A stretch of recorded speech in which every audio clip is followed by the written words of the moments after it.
Okay, so this is a webinar. Welcome to the MRU webinar on interactive practice.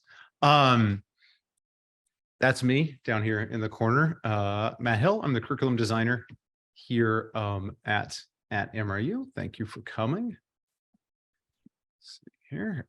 All right, and so we're going to go through my favorite interactives, essentially. So, I'm kind of showcasing, I'll showcase where to find all of MRU's interactives that we have. So I'm going to showcase, the interactives that we have at MRU, and then I'll showcase a few of the ones that I've used and we've incorporated at MRU from outside of us, just general other interactives that you might want to use. And then, we'll talk about, how to use them, the different ways you can use them. So, you can use them as a bell ringer. You can use them, as for direct instruction. You can use them as group activities. So yeah, that's the plan for today. You should be able, if you have any questions, you should be able to chat. I think, let me make sure I did that feature. Yes. Okay, great. All right. So just to get, many of you may have seen this before, just to get the juices flowing. Here are some quizzes. How much did the U.S. demand for disposable face masks change from 2019 to 2020? And this example will lead into an interactive, but it's an example of how you could use an interactive to sort of kick things off, get people thinking. And this one, of course, what we're trying to get people thinking about is the demand curve shifting, reasons why the demand curve might shift, and then the effects of a demand shift. So you can answer kind of in your head. We'll see the correct answer, and then on the other side of that, on the other side of the demand, that's the demand curve. That's the demand curve shifting out on the previous one. This is the demand curve shifting back. How much do you think the demand for U.S. luggage changed from 2019 to 2020? All right, we'll show you the answers of these in a second. Okay, and so one of the things that we've certainly learned at MRU is teachers love interactives, love using interactives. As we've built out, our kind of interactive library, we've seen the use skyrocket, like on the back end. So we all sort of, know these things are already useful, but, just to put some words to it, what's nice about the interactives is, the students are, in control. The students can really get engaged. Depending on the interact, the students can have input. So we know that they're popular and people need more and want more examples, which is why I would imagine all of you are here for some more reasons to use the interactives. You'll allow students to sort of go at their own pace. There's elaborative feedback and instant feedback. So in all our interactives, we build in that elaborate feedback where we let the students know, here's the right answer, here's why this is the right answer. And you can sort of reuse those interactives for that retrieval practice as well. You're using those sort of science of learning techniques to ensure the long-lasting learning. Here's a bunch of studies showing the efficacy of interactives. If you weren't convinced already: retention of information, curiosity, boost test scores, etc. All right. So when you might use them, so you can use them to kick off a class. So sort of, spur discussion, spur interest. You can use them as direct instruction. You can use them like independent, like each student kind of do the interactive on their own, or you could do them together as a class.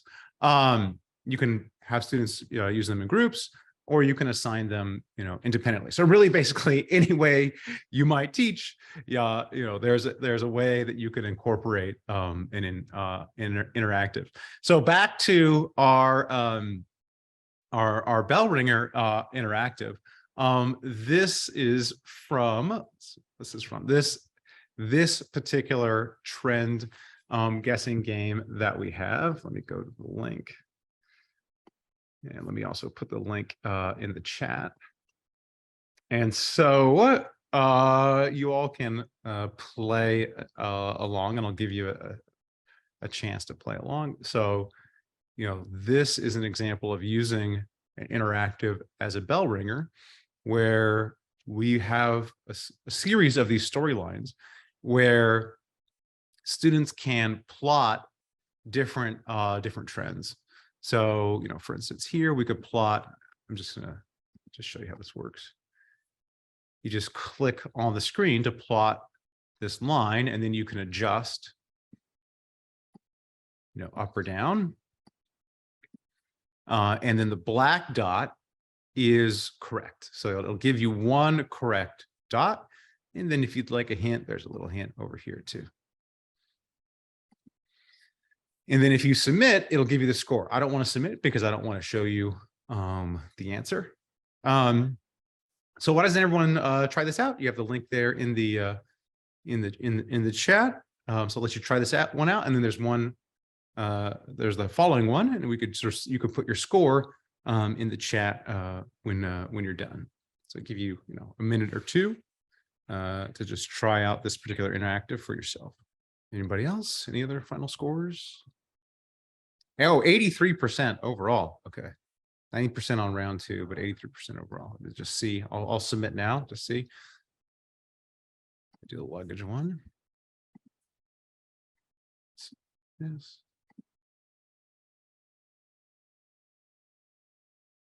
Ooh, 77%. Okay. So I got a 70, just guessing. But as an example of something that your students can do, they can play around with. You can have a score to compare. What I always say about these storylines, whenever I use them in class, what I find super hilarious is just the, let me go back to the start of this. What I find super hilarious is the students spend forever trying to get the line perfect. Like they spend forever like adjusting these, even though they have no idea what the line looks like, but they just want it to look perfect. Okay. All right. So here were the correct answers, B and C, based on our data. Here is another example of using an interactive as a bell ringer, or this is one that I use all the time. It's one that we developed at MRU as well.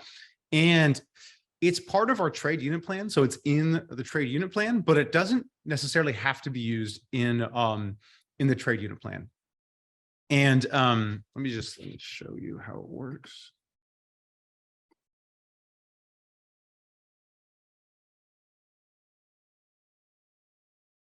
Takes a second to load up this one.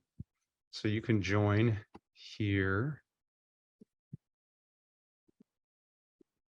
You can join there at that link.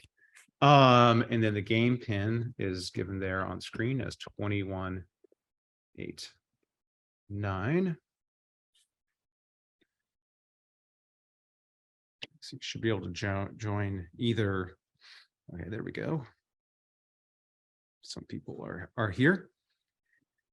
And so the question you ask your students is, you say, how much money and time would it take to make a chicken sandwich from scratch? And so, you start off, you ask this question, and we use this in the trade unit plan. But you could use this in lots of places. So recently, I wasn't teaching trade, but I was teaching like efficiency of markets, and I used it to sort of kick off that lesson. And I wanted to highlight this one because it's in our trade unit plan, but like I said, you don't have to use it there. You can use it kind of independently. And one of the reasons I wanted to highlight it is I have done this one, I don't know, maybe like over 10 times now, like in classes, like in live settings. And it always works. Like it always like gets like a massive like positive response. But at MRU, we can see on the back end that it's not used actually that much. So we like it. I've used it like, a ton in my own classes. But for whatever reason, it's not being widely used. So just to advertise it a bit. And so what you do with this interactive is you ask this question about how long it would take to make a chicken sandwich from scratch. And that's all you give them. Like, that's all you say. You say, all right, just, if you're making it from scratch, just like, just had to, go out and, make a chicken sandwich. How long, how many days would it take you? How much money might it take you? And students may have some questions. You say, just answer. And so you give them a little bit of time on it. And then you sort of bring the class back together, and then you ask them. So do we have a volunteer that would like to respond to this question? Someone who's answered this? Yes. Okay, Michelle. So I'm going to allow you to talk. There we go. So then with your, hi, Michelle, are you there? Hi. Yes. Can you hear me? Yeah. So okay, then great. But so then I have to let you know, I think I might know the answer because I've seen this on a video. Right. That's fine. That's fine. Okay. Yeah. Could be wrong, but I think I might know. Just to show what you do, you ask the student, you say, okay, what's your plan for making the chicken sandwich? So Michelle, what's your plan for making the chicken sandwich? Well, I have to make the bread. Okay. And then so how are you gonna make the bread? Right. Again, like I know the answer. So that's fine if you know the answer. Say the grow the wheat. You have to harvest the wheat. Yeah. You have to let's see, the chicken, like assuming you have an egg or a baby chicken, right? The chicken has to be an adult chicken, right? Right. Gotta grow. Well, are you gonna have lettuce and tomato? You gotta grow the lettuce, gotta grow the tomato. Yeah. Exactly. It takes a while. So what did you? I don't think they know all of that. So what did you finally arrive at as your? I think about $1,500 in 6 months. Right. Okay, which according to where this is going to end, that is the right answer. But most students, most students are not going to be like Michelle, and have seen this before. They're not maybe have thought through this, and so you have these discussions about how you're gonna do the wheat, and maybe they say grow the wheat, usually they don't. They say, oh, I'm going to get some bread. Okay, where are you going to get the bread from? And so you take them down, how difficult this would be, and really talk about how involved it would be to really make a chicken sandwich from scratch. I think it show the answers, and it shows the average, and then so after you've had this like class conversation, kind of demonstrating how involved it might be to grow, to do this chicken sandwich from scratch, it's a much harder problem than most students think. So we have, this is probably Michelle here who, knows as a good econ teacher. Yeah, exactly. I mean, it's like for how much are the first principles? Michelle's saying you don't have to build the appliances and all that. You let the students guess again, so the students can, update their guess. Okay, and then you can update your guess right now, everyone who's here, and then you can show those answers, and you can see that the average usually in terms of time and money has gone up. So I'm just going to show our answers. Let's see. There we go. Yeah. So generally it should look like this. And of course, what this is trying to show is, the importance of specialization and comparative advantage and how all of these things, how we benefit from this. But the great part about this particular set of questions is there is a YouTube video that you may already be familiar with. So after you do this whole exercise, then you can cap it off by playing this YouTube video, which is, one of my favorites, where somebody actually goes and tries to make a chicken sandwich from scratch.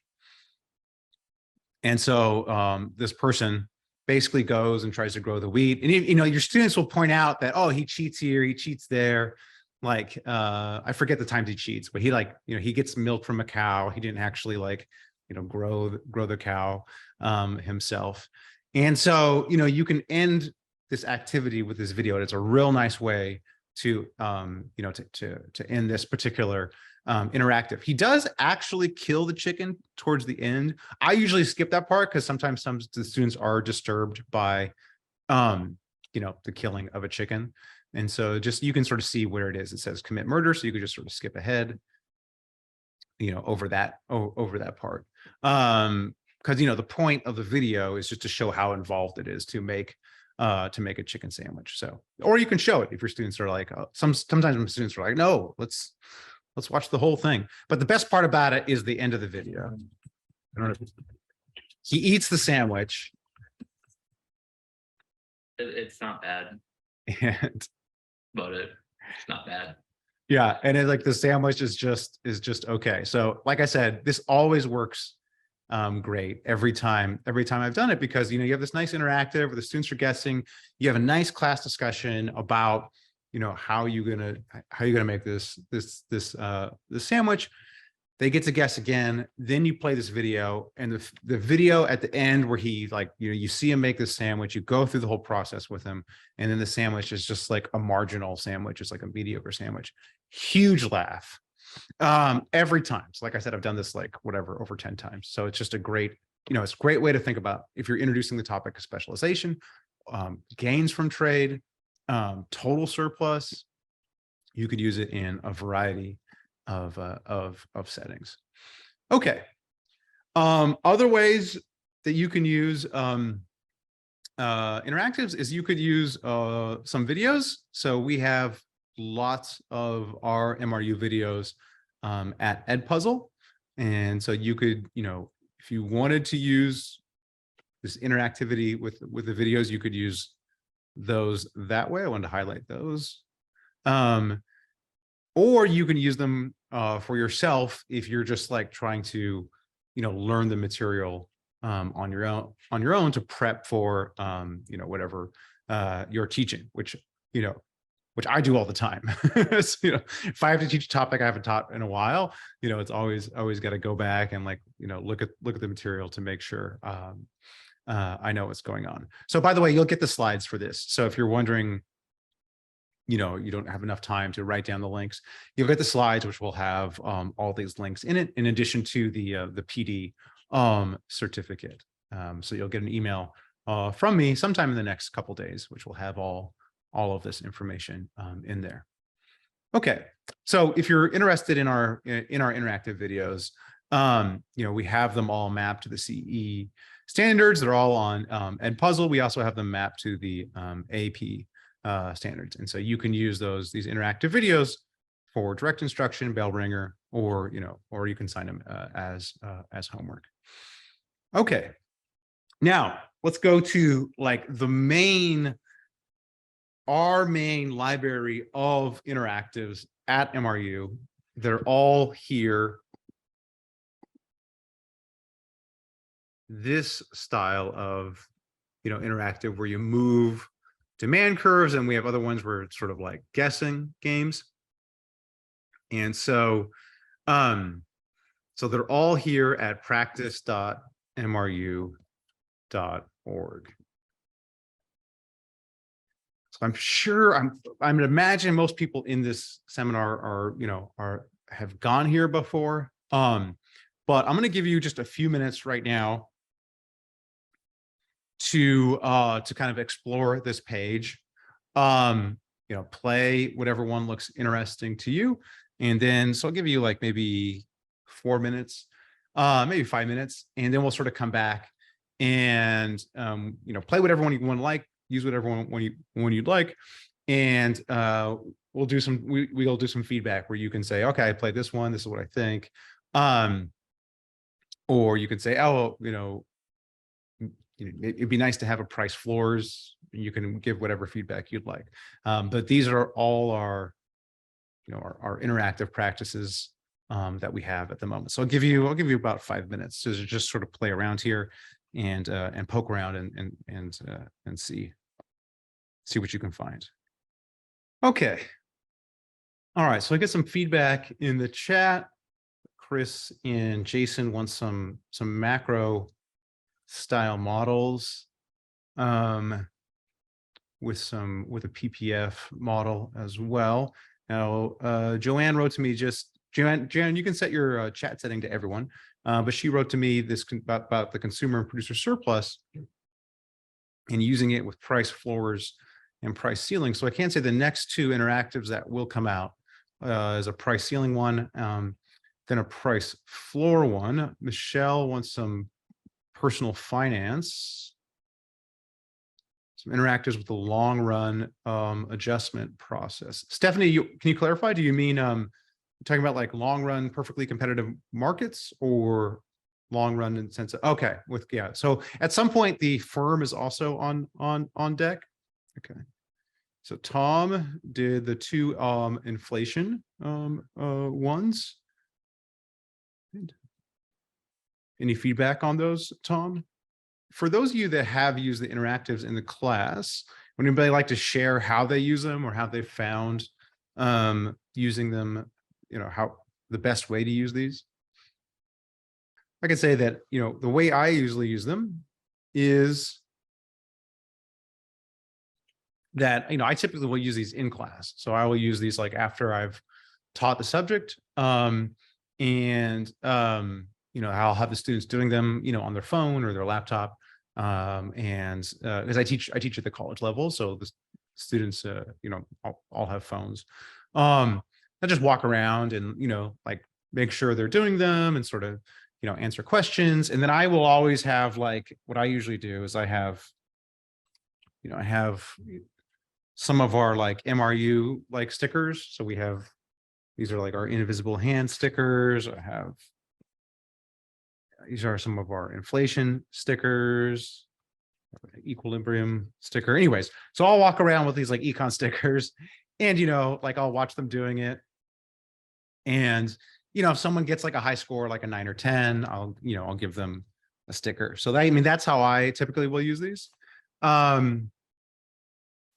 okay. So Tom's talking about the functions of money, supply and demand. Okay, so Moira saying give to the AP kids. Yeah, I know in the AP class, sometimes you could be very impacted in terms of time. Okay, great. So practice, bell ringers. All right. Okay, so it seems like we're sort of using them in similar ways. You use them in class, or you can also assign it. Like I always tell the students if we have 3 sets of the supply and demand. So we usually will do the first set in class, and then I say, if you want to practice for the exam, you can do sets 2 or 3. And spoiler alert, one of the exam questions is always from sets 2 or 3 in my class. All right, so what about some feedback? So you said we already had some, so let me just make a note of this. We already had some interactives that we like to develop. Any other interactives that you would like to see as teachers? ADAS shifts. Okay. Can also share the resource market. Okay. I can also share a little bit. One thing we're thinking about is calculating. Oh yes, definitely the unemployment rate is coming, Tom. At some point, we're going to do the unemployment unit plan, and we will come up with a bunch of unemployment interactives. I can assure you. I would guess that's happening this year. One thing that we were thinking about developing is a graphing tool. So some sort of like simple graphing tool where you can make supply and demand graphs, either for your exams or for your lessons. CPI. Okay. We do have, Mark, we have sort of a CPI one. So this one is this calculating inflation one. You're working with the CPI. So you have to work with the CPI to adjust prices. I'm not sure if that's what you had in mind. Would like a graphing one be anything that y'all would be interested in? Like sort of being able to build your supply and demand graphs easier? Would that be maybe just a yes, no in the chat? Yes. Okay. All right. That's one yes. Okay. A bunch of yeses. All right. It's just something we've noticed. I don't know what y'all experiences teaching econ. Like I said, I teach at the college level, but you know, if I'm in like Zoom office hours, or if I'm doing a supply and demand thing for a test, I find it super annoying that I have to go and make the axes, either like Google drawings or something, and then make supply demand every single time. It's like the graph always starts the same. Share the Fed game. I'm not familiar with this game. Okay, all right. I'll take a look at this. Monetary policy game. All right. Well, they changed the way they do monetary. They changed their whole approach to monetary policy. So I don't know if we could use this game anymore. Come on, Ben Bernanke. You know, when you changed the whole approach to monetary policy, think of the educators. Okay. All right. So that's our current state of interactives. Like I said, we'll take your notes into account when we're thinking about the next ones to develop. The next two on doc are price floors and price ceilings, though. But I will keep in mind there does seem to be demand for, you know, some macro ones. All right, but you can find them all here. It seems like you guys are already mostly familiar. Oh, someone has their hand up. Tom, I'll allow you to talk, Tom. Yes. Yeah, as far as the chair of the Fed goes, they actually took that down last year or year before. Oh, they did? Yeah, they put a message up saying it's no longer relevant because of their policy changes. Oh, okay. But I was hoping they would redo it. And I don't know if anyone on this call knows that or not, but it would be great to practice macro policy either through the San Francisco Fed or through the MRU. Yeah, we are, you know, it's just sort of, it's hard to figure out exactly what needs to be developed because of how monetary policy changed. So if we develop anything, we will probably develop something for the new monetary policy, how the Fed is doing new monetary policy. So that is something that we are currently researching in terms of what resources are there right now to equip teachers to teach that new monetary policy. We know the College Board has stuff. I've reviewed all of the St. Louis Fed material.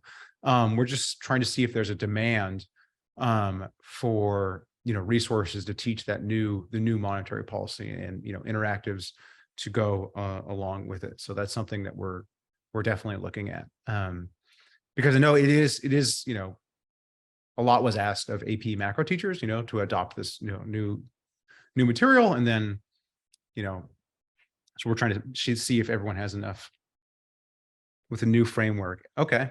Actually, that's a good idea, Andrew. So I could take a look at this game and then we can maybe try to adjust it with a new month. That's a great idea, actually. Yeah. So yeah, that is also something though, yeah, we're thinking about doing it like sort of a whole suite of stuff for the new, you know, post 2008 monetary policy, because there does seem to be, at least when I talk to teachers, there does seem to be a lot of demand for it. But we don't want to be like, you know, again, at MRU, we're just trying to raise the whole level of econ understanding. So if someone else is already doing it and they're doing a good job, we don't want to, you know, duplicate what they're doing. We're fine to have them let them do it. Okay. This is just, I just want to highlight my personal favorite of our interactives is the functions of money. That's my favorite. So if you're, you know, if you're wondering. Okay. So here are some other ones that we have. So I already showed you the sandwich game, which is one of the interactives that we have that are not on that interactive page because they sort of have a different framework. There's a few other ones that we've used that that I want to highlight. There's this one, this countdown to 100K. Let's see if I get this link for you. This is a good one to use to teach GDP. Show it to you right here. And so you can pick any country and it'll show you when the country is scheduled to hit 100K per person GDP. So why don't we in the chat, let's guess for the US. Let's see who can get closest. When is the US scheduled to hit $100,000 per capita GDP? Let's get some guesses. See, maybe I'll send a prize to whoever's the closest. 20 Christopher's saying 2058. 24. Oh, Jason 2045. Optimistic. Patriot. Any other guesses? Any other guesses before I? 2067, 2080, 2070. Everyone's going way far out there. All right, let's see. Let's see. United States. Where are we? There we go. United States. 2047 or 2049, depending on if you use the current or the 10-year average. So who's closest? I think Jason. Jason, you're closest. Jason, send me an email with your address, and I'll send you some MRU stickers. Congrats. So this is a good one, like I said, just to teach GDP, teach compound growth. This is just, again, I'm just highlighting other ones that we use.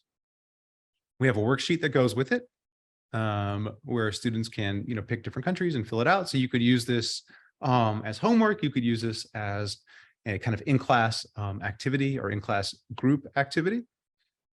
Here's another one that I love. This is more for a personal finance course.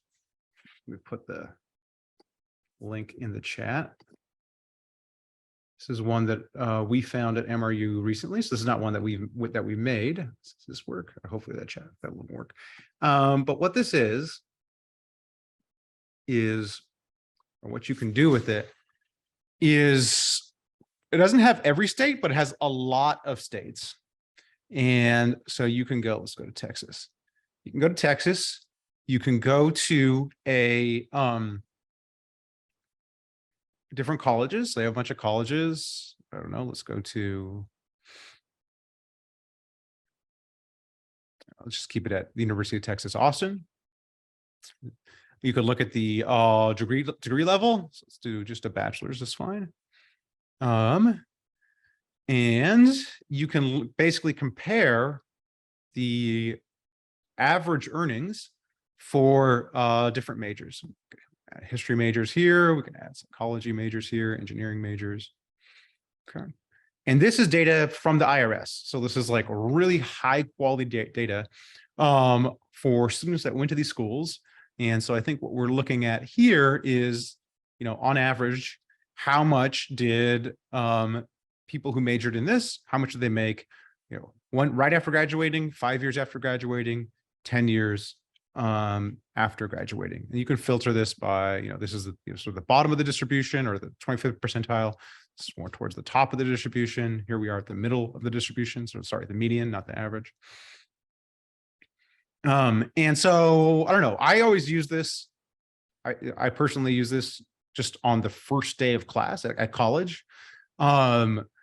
Just to have, I just ask students, about decision-making. So I'm introducing economics, and I'm saying, economics is sort of, how people make decisions, the study of how people make decisions with scarce resources. You all have chosen to major. Let's make sure, you have the full, cost benefit analysis. So let's go to this website.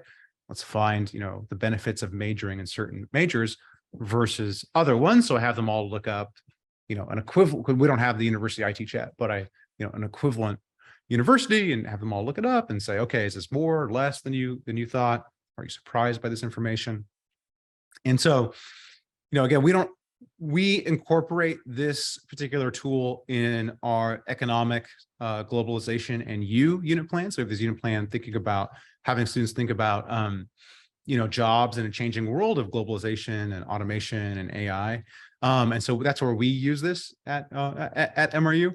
But again, I'm just highlighting my favorite interactives. And so this is a fun one. Not fun. I don't know if it's fun, but it's highly informative. And I don't know if it's not like widespread yet. Okay.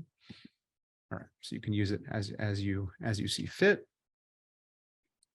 Okay. Here's another one that we use in EGF. That's pretty fun. This is showing Nike's supply chain. Where Nike factories are. So again, it's good for trade or good for globalization. And we have a worksheet that goes along with this one as well. Again, you could use these interactives, as homework. You could use them in class, either independent or as a group activity. Okay, so this is how we use that particular Nike one. We ask them to, like, go to different regions of the world, figure out the number of factories, number of workers, that sort of thing. Okay. All right. And like I said, here we have another storyline that we use, and I want to give you the context for this one, just to give you a feel for how you can use some of these storylines. So this is one we use again in that globalization robots in unit plan to get students thinking about creative destruction. How innovation, produces all sorts of different trends. And so this is the storyline activity. And then here's where the students, they fill out their score for each of the storylines. And then they're asked to think about how did the change in foreign trade or technology impact this trend line. So they're going to have it. There's a trend line that, like, CD albums sold, and they're asked to think about, okay, now that I know the trend, how did foreign trade, globalization, or how did automation technology affect this particular trend? So this is a good interactive to use if you're thinking about innovation or automation. Again, here, let me give you the, let me go to the link. There we go.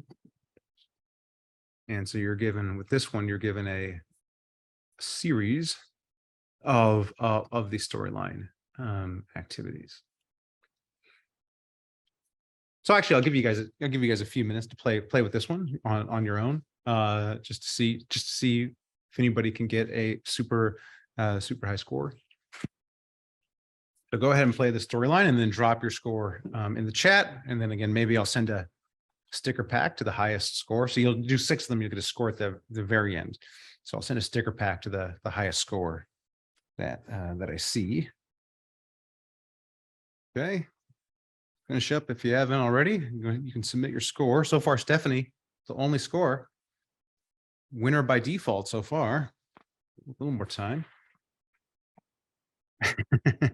Oh, Moira, just to me, just as the host and panelist, she has an 86.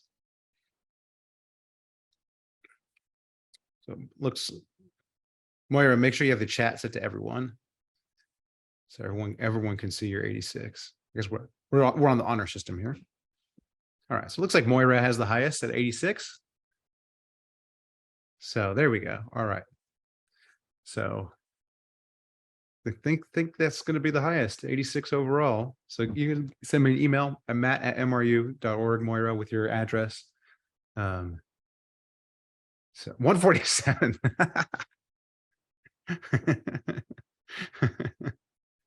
All right. Okay. So like I said, most of our interactives can be found at practice.mru.org. We also have the ones that aren't there, these like storyline variety, or sort of, those are going to be under high school games and activities. So we have some that I haven't covered here, but the countdown to 100, sandwich guessing game, these storylines, you can find those there if you just want a convenient one-stop shop where to go to find the interactives that MRU has. And then I have the slides, which will give you, or which you've seen the slides, for those ones that go to like outside links. Okay. All right. So that's all I have. Again, just showcasing my favorite interactives, showcasing the interactives that we have at MRU. We have the winners of Moira and Jason winners today. So I'll send some sticker packs to those winners. Questions, feedback, you can always email me, matt@mru.org. Follow us on Twitter. And then the link, if you just want a nice, concise link that has the resources, that link, mru.org/inter. That's the link for today's webinar that has those, but you'll also get an email with the slides, like I said, and your PD certificate. All right. That's it for today. I'll hang out if you have any questions, though. If you'd like to attend a future event, visit our teacher trainings page linked in the description. Check out our interactive practice here. Or you could check out our playlist of videos aligned to CEE economic standards.